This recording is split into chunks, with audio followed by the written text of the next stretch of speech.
I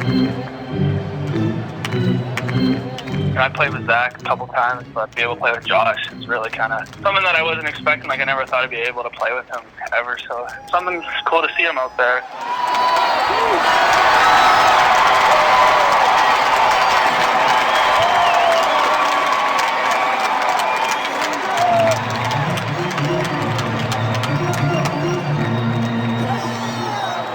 Welcome to episode 186 of Alberta Dugout Stories, the podcast. I'm Joe McFarland.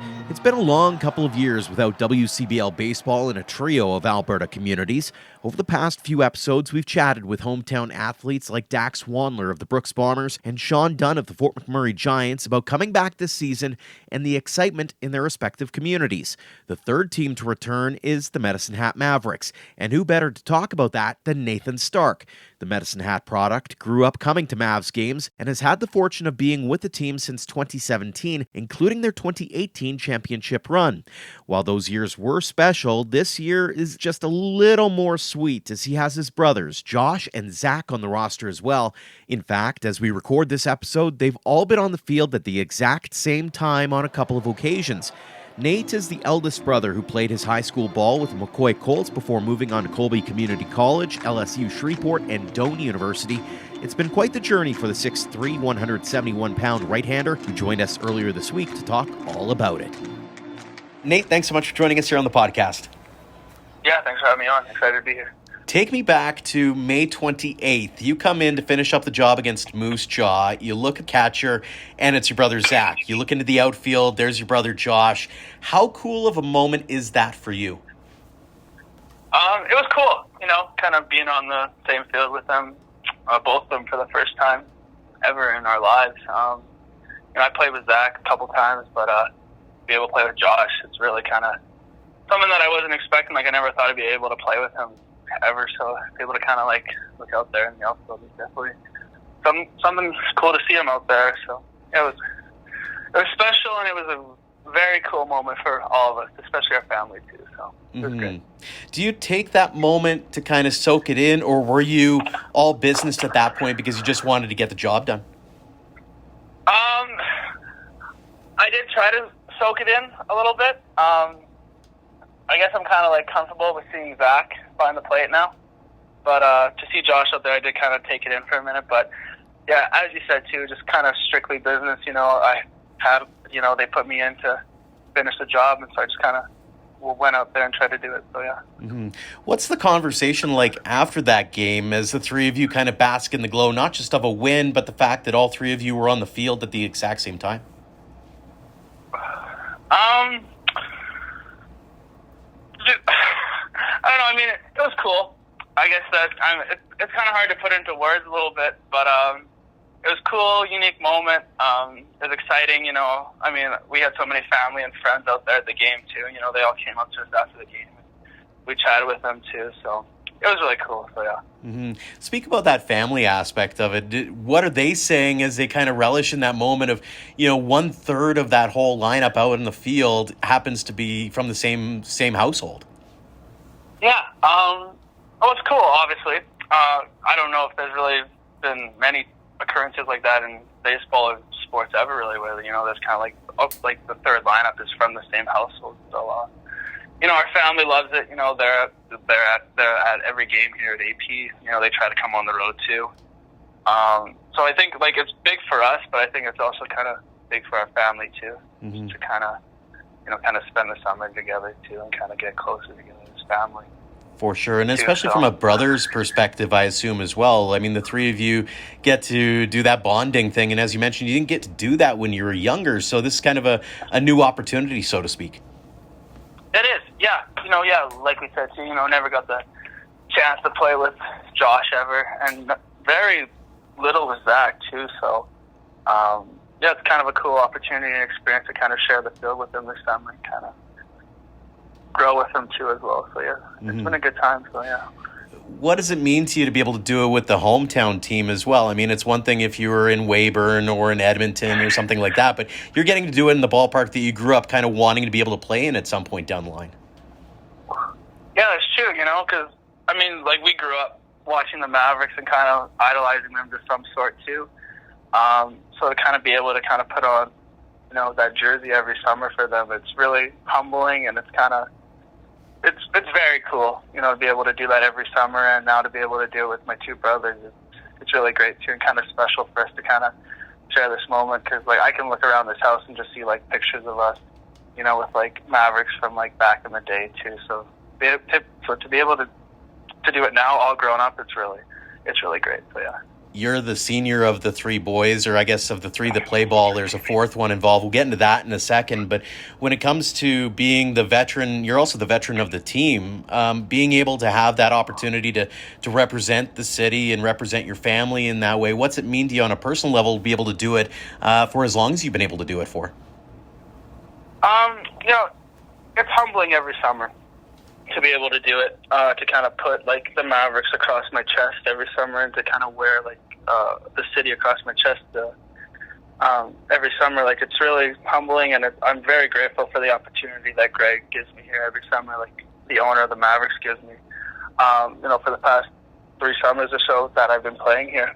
So I'm just really grateful for it every day, and I just try to soak it all in as much as I can, because, I'm getting older, and I don't want to say like the baseball days are getting numbered. Hopefully I can make a run for it somewhere professionally, but I'm just really grateful, and just try to soak it up as much as I can this summer. So yeah. Talk a little bit about this season so far. It's been a weird adventure, because Medicine Hat specifically, and along with Fort Mac and Brooks and the Saskatchewan teams, they haven't suited up since 2019. So what was it like being able to step back onto that field after such a long time away? It was kind of a shock, kind of an awe, especially here in like Medicine Hat. We pull in about 1,500 to 2,000 fans every night, so I haven't really played in front of that much fans in a long time. So, but I remember like being on the mound there and just kind of looking up and seeing the fans, like, wow, there's a lot of people now.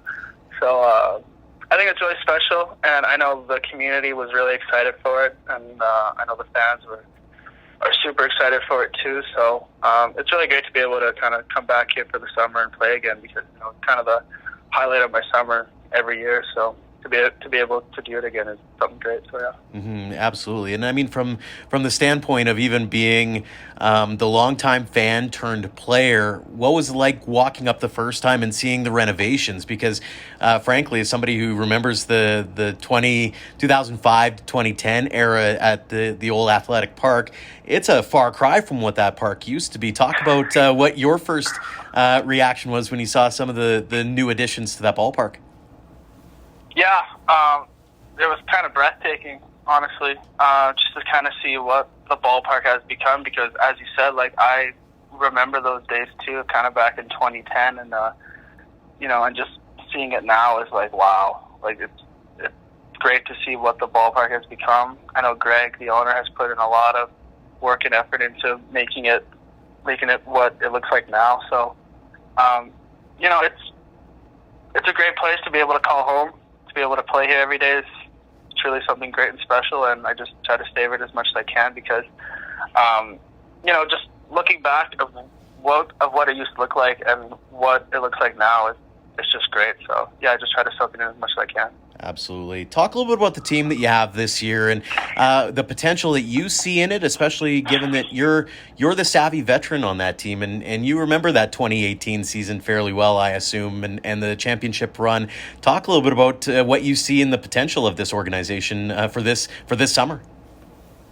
Oh, I think we have so much potential. I mean, we have such a talented group of guys, and we're all coming, and we get along very well together, and I think our team chemistry is just great too. So, I'd say we have a lot of potential, and I know we haven't really kind of reached that potential yet, but I feel like we're just kind of slowly getting there, slowly building it up as each game passes and each day passes. So, I think we have so much potential, and I think we can really make a run towards the end of the year in this league. So I'm really excited for these upcoming weeks.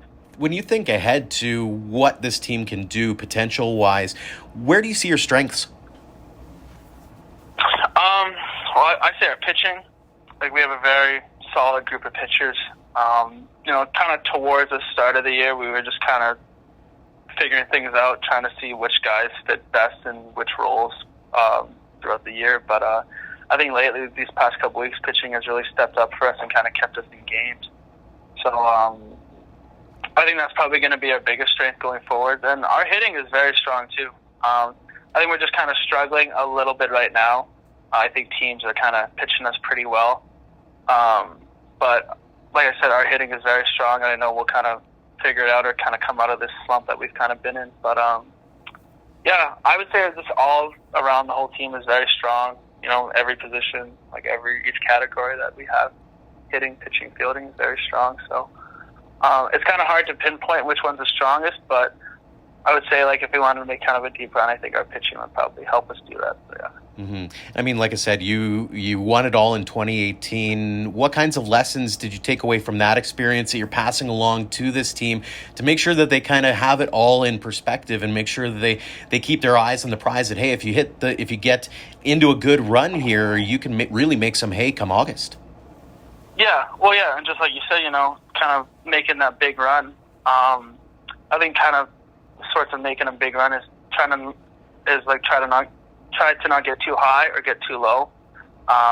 You know, especially right now, kind of we've been losing some games, and I know it's frustrating for guys and the whole team really just with this losing and stuff. But I think the most important thing is not to get too low with this. We're going to bounce back. We're going to kind of come out of this rut.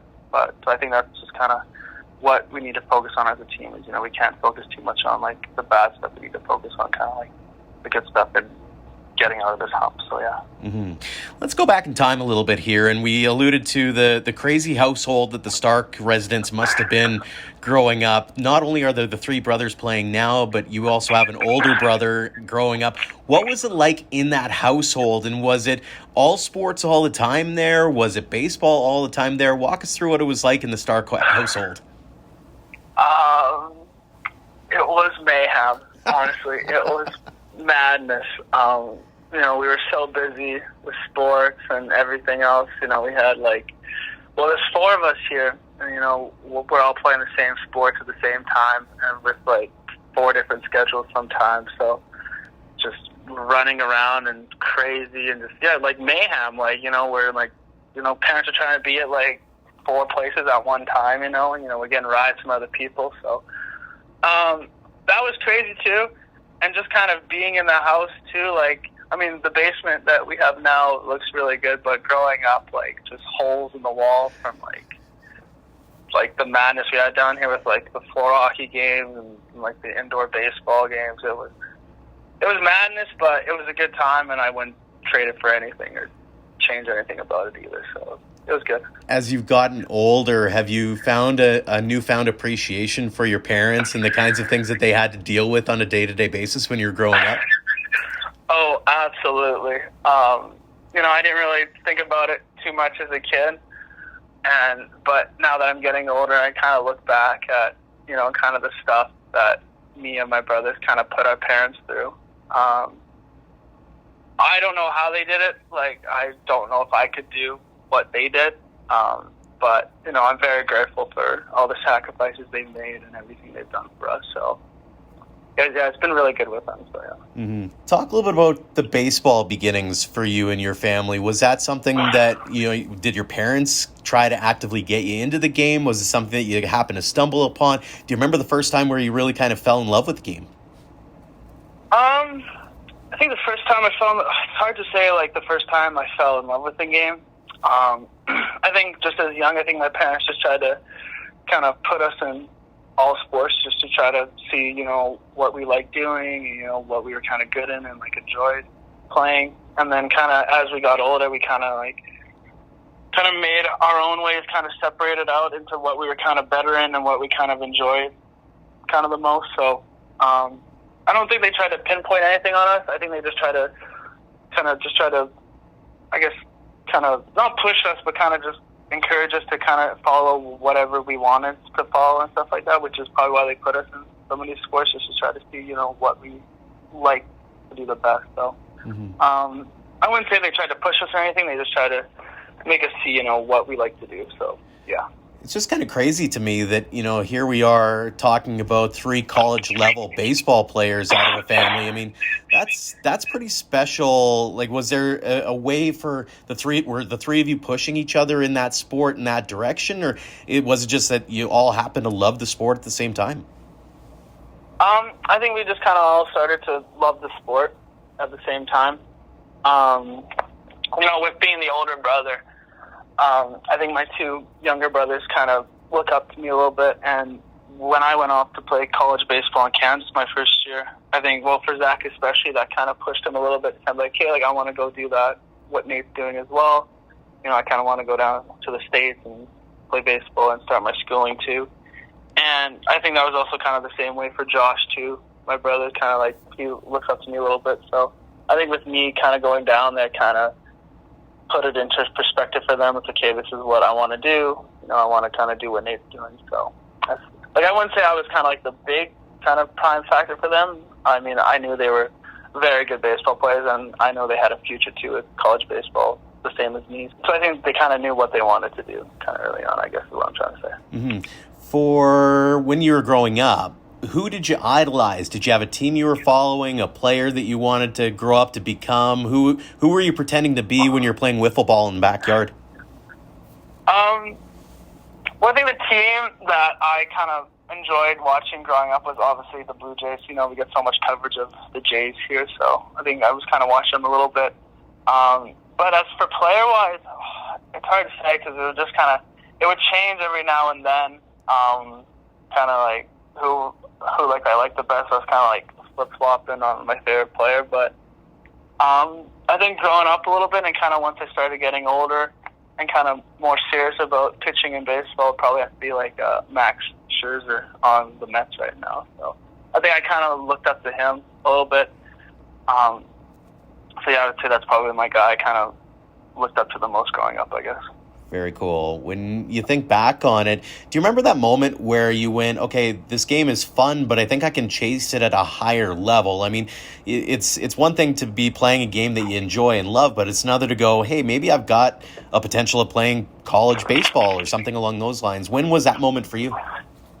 I actually kind of remember that. I think I was in grade 11 at high school at McCoy here, and the baseball coach at the time was Paul Schlosser, and I kind of remember after kind of the first week of practice and tryouts or whatever for baseball, he kind of sat me down and was like, you kind of got some talent here, you could really try to make a future in kind of a college career out of this. You can really focus at it and kind of work for it. And so that's when I kind of was like, you know what, maybe I can do this. And I kind of just put every kind of effort and energy kind of towards that dream of mine to make it happen.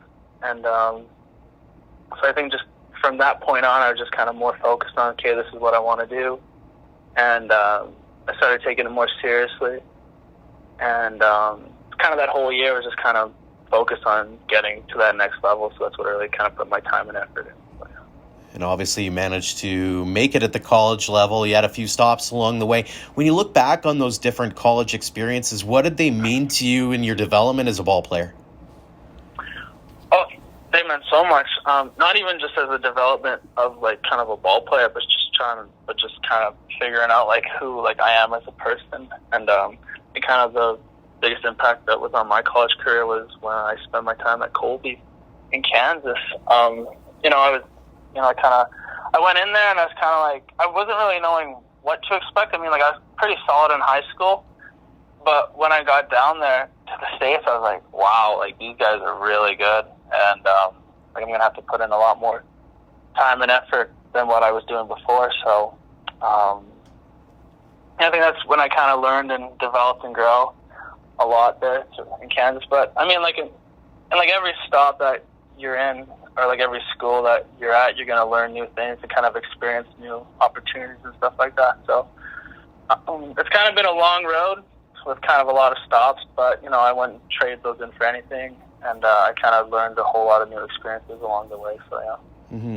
Talk a little about the challenges of being a student athlete. I'm always curious about this one because they call it student athlete for a reason. You're supposed to be focusing in on the academic part of it. How challenging is it to, especially the course load that you were looking to try to take, trying to find that balance between the two and making sure that you're feeding both beasts, so to speak? Yeah, it's extremely challenging. I don't think a lot of people kind of understand it. You are a student first, and you do have those requirements that you have to do, and that's what you really have to focus on. And then you also have to include that with baseball too, and putting all your focus and energy into that too, and kind of developing and getting better and helping the team get better. So it can get a little hectic, a little chaotic every now and then. There's a lot of long nights, especially for school, studying and finishing up assignments and stuff like that. Then it's an early morning again for baseball and then for class too. So it can get extremely kind of stressful, which is why it's very important to kind of stay on top of things and kind of get things done. Progressively just kind of finish things up because things start piling up with school and baseball. So it's just important to just kind of stay on top of things because it can get really stressful and chaotic if you kind of keep pushing things aside. So yeah, it's very tough sometimes. You're, if memory serves me right, business administration, that kind of thing, with an eye towards coaching. I kind of sleuthed your LinkedIn profile, and you talked a little bit about the idea of maybe coaching down the line, that kind of thing. What's it mean to you be able to maybe have this idea in play of giving back to the community or trying to impart some wisdom on maybe the future generation of ball players? I think it'd be great. I've kind of, as a pitcher, you kind of, you don't really play every game. Sometimes, you'll play maybe a certain amount of games, so you get to kind of watch a lot of the game and watch a lot of players' tendencies and kind of like situational awarenesses. And kind of throughout these past couple of years, I've kind of watched like the coaches and kind of been picking their brain and kind of answering questions or asking questions to them about why did they go in this situation and stuff like that. Just because, if I do want to coach in the future, I kind of want to know this knowledge and stuff like that. So I think just be able to give back to the game, because the game has given me so much. I think if I could give back to the game or give back to the younger generation of players coming up, I think it would be really great, and it's something I'm definitely passionate about. And if I can kind of make a future out of it, I would love to do that for sure. Looking back on your young career to this point, any highlights, any moments where you kind of found yourself looking out and going, wow, I can't believe I'm doing this and getting to play this kids game? Well, it's funny you say that, because I think the first time I kind of felt that was when I was in Toronto at the T12 tournament at the Rogers Centre. And, when I stepped on that mound, or honestly just stepped on that field, that's like a major league field. And, it's the field I kind of watched the most growing up. So I think that was the moment. Well, that was a moment where I kind of was kind of speechless and kind of in awe. I was like, holy crap, I can't believe I'm doing this right now at this field, playing this child game at this field right now. It was definitely crazy. And throughout the line, too, of my career, I definitely have those moments. It's kind of hard to, remember them sometimes, but there's so many. But I think that one kind of sticks out the most with that tournament in Toronto, for sure. Conversely, I know every athlete goes through some adversity or some challenges. If you could single out a time or two where maybe it was more challenging or tougher than you imagined, what kinds of things have you had to overcome? I mean, as a college baseball player, there's so much adversity you have to go through, personally and with baseball too. Just obviously the struggles of school and the baseball season too, kind of ups and downs kind of get on you too. But also the personal battles as well. Those kind of wear you down too. So it's kind of hard to kind of pinpoint the biggest struggle, because every player just kind of goes through struggles, their own struggles throughout the year, or each year too. So it's kind of hard to pinpoint which one is kind of the most struggling, I guess. So yeah. Looking ahead now, what's on your to-do list? Obviously, you've still got a WCBL season to wrap up here, but go beyond that. What kinds of things do you have on your radar? Well, I kind of want to finish my schooling kind of want to start my master's in business administration, get my master's degree, and hopefully to find work in the States, whether that be with coaching or some other kind of employment. Just kind of thinking about that going forward. And then for baseball too, just trying to play it as long as I can, do whatever I got to do to kind of hopefully get to that next level. Just kind of grow up wanting to be like a pro baseball player. So just trying to keep pushing myself and do whatever I need to do to try to get to that next level is what I'm mostly focused on right now. So I'd say those two things is what I'm focused on most right now. Yeah. Fantastic stuff. A couple more questions for you here. When we think about going back to that idea of being sort of a mentor or being that hometown hero, so to speak, what's it mean to you to be able to give back to that Medicine Hat baseball community like you do, to maybe provide that, I'll call it the inspiration for maybe that next generation to go, oh, cool, that guy's from Medicine Hat. Maybe I can be that guy too someday down the line playing for the Mavericks as well. Mm-hmm. Well, yeah. Obviously, you want to give back to the game, especially this game has given me so much, and especially the city too. This city has given me so much, and especially the Mavericks too, and the owner Greg Morrison has given me a lot. And if I can kind of pay that back for everything that they've given me, would definitely be great. Especially to kind of, if I could be that role model for that younger generation to think yeah, well, you know what, if he did that, then I can do that too. Just kind of, just to try to be that good role model for them would definitely be kind of aspiring, I guess, or just kind of what I'm definitely kind of looking forward to, I guess, is what I'm trying to say there. So, yeah. For sure. On the same trajectory, it's one thing to give an autograph to a youngster who might be just starting out on their baseball journeys, but I'm sure there's a few that have come up to you and said, what kinds of advice would you give to me, even as a coach or as, that player? Looking back on it, what's maybe one of the biggest pieces of advice that you could offer to somebody who's 12 or 13 or 14 who are maybe thinking about making a run at a baseball journey like you've had?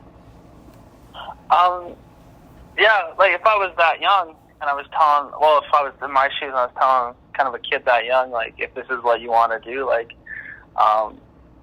I would probably best start focusing on it right now. If you want to be a collegiate baseball player, I would start focusing on it right now, just because with how competitive it's getting and with how much the players are getting better, especially at such a young age now, the players are getting a whole lot better. So I think for any kid kind of coming up, I think the sooner they can start kind of focusing in on, this is what I want to do, I think the better they will come out of it, because they'll just have that experience early on and stuff like that, kind of what will kind of keep them competitive is kind of that early experience towards it. So I guess that would just kind of be the biggest thing I could kind of tell a kid coming up is, if you want to do this, start focusing on it early on, because it's only going to help you in the long run for sure. For sure. Final question for you here, Nate. What does the game of baseball mean to you? It means everything. It's what's kind of been surrounding my life for the past 8 years or so, or past 6 to 8 years. It's given me everything that, I've needed in life, great friendships, great experiences, great development, just kind of everything. It's kind of hard to kind of single out which one or just or to even talk about it as much, but I'm just so grateful for it, and it's given me everything that I've needed, and these opportunities and experiences are something that I'll never forget and I'll truly cherish for the rest of my life, honestly. Well, it's been wonderful getting a chance to know you and get to hear a little bit about your family story, Nate. Congratulations on all the success you've had at this point. Continued success going forward to not just you, but your brothers and also your Mavericks teammates as well and beyond as well. Thank you so much for joining us here on the podcast. Yeah, Joe, thanks. Thanks so much for having me on. I had a good time, and hopefully we can do this again sometime. Thanks again to Nate Stark for joining us this week, and thanks to all of you for downloading and listening. If you enjoyed this or any other episode, leave us a rating and review on your podcast app to help spread the word about ADS. We'd also like to tip our caps to our Platinum supporters for all they do for us. The Okotoks Dogs are at the top of the West Division standings and hope to stay that way in the stretch drive. They're also hosting the league's All-Star Game July 23rd. Learn all about it at dogsbaseball.ca. And AHP Academy has been hard at work getting their athletes ready for the next steps in their respective journeys. They are all over the social media sphere as well, so check them out at ahpbaseball.com. Until next time, thanks for all your support on social, online, and on air of Alberta Dugout Stories.